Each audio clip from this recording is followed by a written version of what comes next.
Pinchot and John Larroquette had success in movies before their popular TV roles on Perfect Strangers and Night Court, respectively, and now the two have teamed up for a film called Second Sight. David Moss talked with them.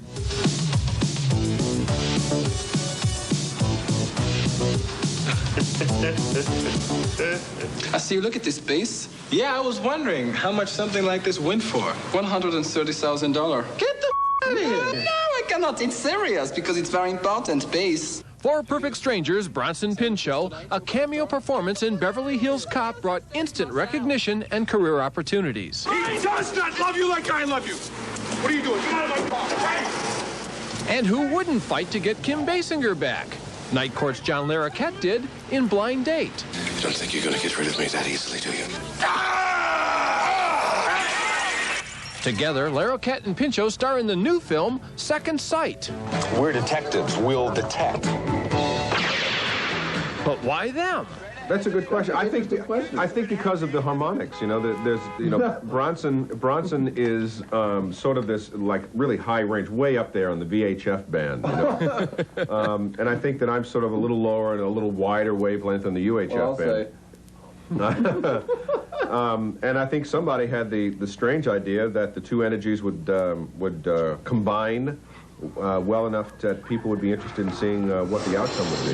Your blood pressure is way up, and your sperm count is way down.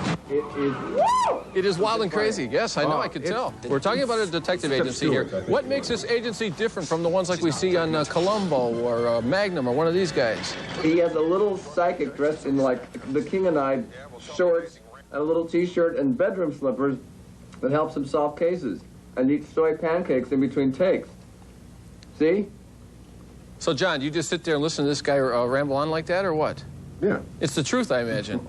Yeah, everything you said. I mean, the slant on this agency is the fact that there is a psychic working as a partner with Wills, and the only problem is that the psychic Bronson doesn't have complete control over the spirit guide that invades him at this point in his career. So it leads us down more Charlotte Russes than actual avenues of expectation. And hilarious antics ensue thereof. It might be as good in English and several pressure off your... But in the end, no language. The public feels You know, there are times when people probably imagine John Larroquette is really as sleazy and grimy as the guy on Night Court. Do people come up on the street and react to you in that fashion? No, not particularly. No, you know, I think that the one thing about Dan Fielding is that people don't believe he does half the stuff he talks about. And there's something about his character, I think, that's sympathetic enough to where people identify with him more than are repulsed by him. You know, he's just, he's the ultimate human. He's absolutely incapable of having a relationship, like most people. It's only emphasized because it's on a weekly basis that people see that he's having a difficult time being alive. When you were working in New Orleans as a disc jockey, I ran into a guy the other night, and he told me that the fellow you were on the radio in no way resembled any of the characters you've played in recent roles. What is the real John Larroquette like behind the scenes here? Sort of like a cross between Edgar Allan Poe and Pinky Lee, I think would be a good combination. A lot like Bronson Pinchot, maybe. You know, nobody will ever know who we are by watching the work we do or sitting here talking to you. You know, that nobody, if they have any idea that they think they know who we are as people, they're absolutely mistaken. You know, because just by the mere fact of us sitting here makes us take a certain area of our personalities and display them, and that's all. That's you're seeing one facet of the individual, regardless of what character he's playing, or even in an interview like this. I'm not like this when I'm home. You know, neither is Bronson. Well, you never know about Bronson, do you? Well, the pancakes is a motif in his life that seemed to be reminiscent of certain past lives.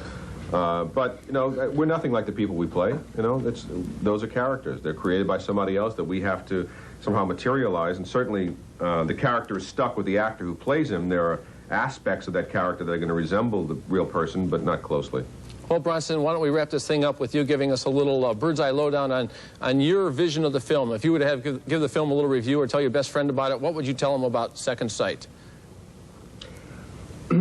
It's really like you should save your money and stay home from the amusement park and go on this roller coaster instead. It's really like getting in a little car You do have to turn off your brain. You have to turn off the brain. But it just goes. What is great about this movie is the pace of the movie, and actually what's happening on screen is all about movement. I mean, it's physical. John's physical, I'm physical, the movie moves, and it's very funny, and there's also characters happening. It's not two paunchy guys from, well, we are paunchy, but it's not two Saturday Night Live guys doing their riffs as themselves. I mean, it's characters, and that's why it's funny. Well, no doubt it's going to be colorful, and thank you, Bronson. Thank you, John, for joining us, and we look forward to seeing Second Sight. Thanks for being with us. David. Bye. Thank you! Okay, and let's